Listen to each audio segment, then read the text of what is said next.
What's up, guys? I'm Pastor Bradley, and I'm here with my buddy Spot today. And I want to teach you guys a really easy way to tell your kids about emotions and to help them grow emotionally and also spiritually at the same time.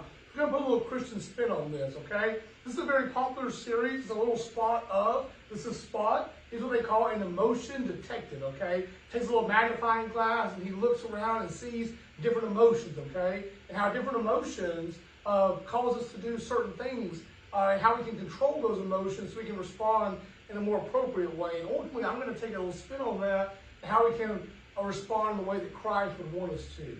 And you may say, where are emotions found in the Bible? Why is this so important?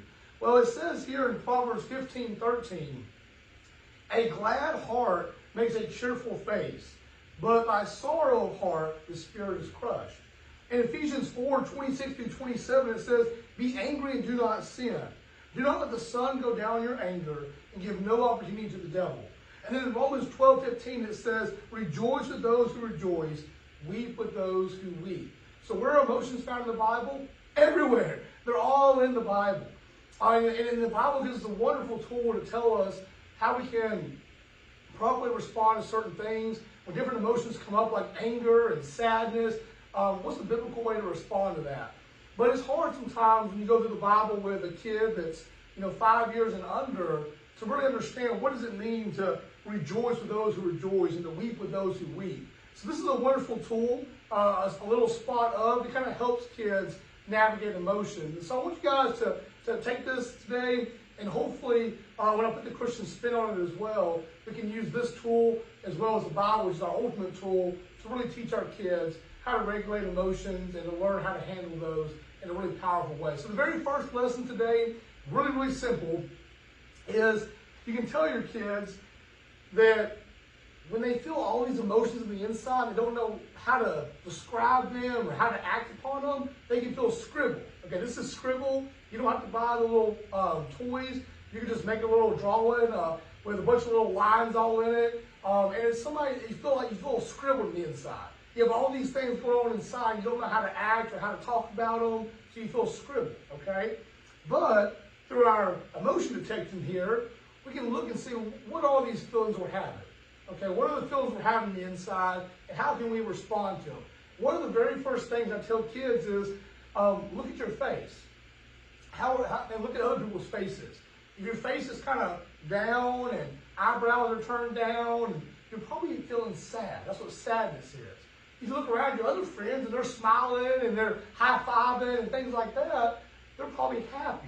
So when you look at somebody's face, a lot of times you can tell what's going on the inside by the way they're acting and the way they're treating other people.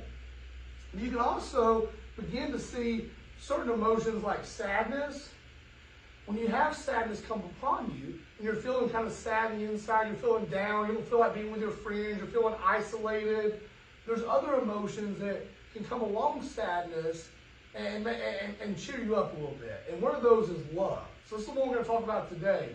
So if your child's feeling sad, remind them of, most importantly, God's love for them.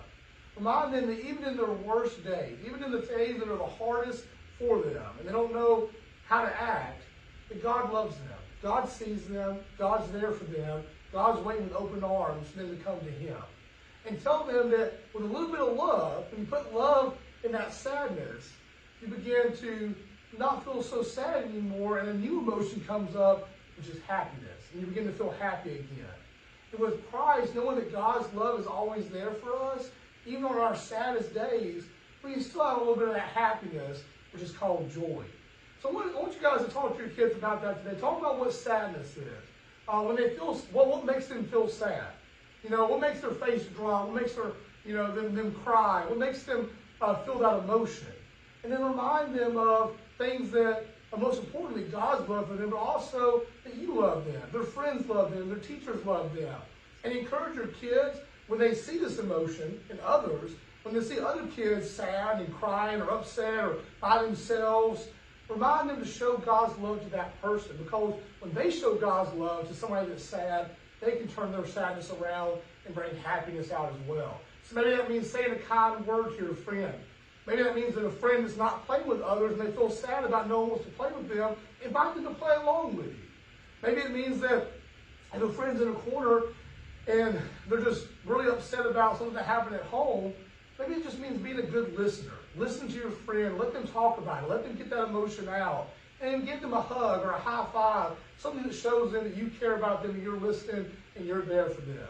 When you show God's love to others that are sad, it brings happiness to them, and that's what we're called to do. All right, we'll be back next time with anger, okay, a whole different emotion and how to handle that. Take care, God bless, love you guys.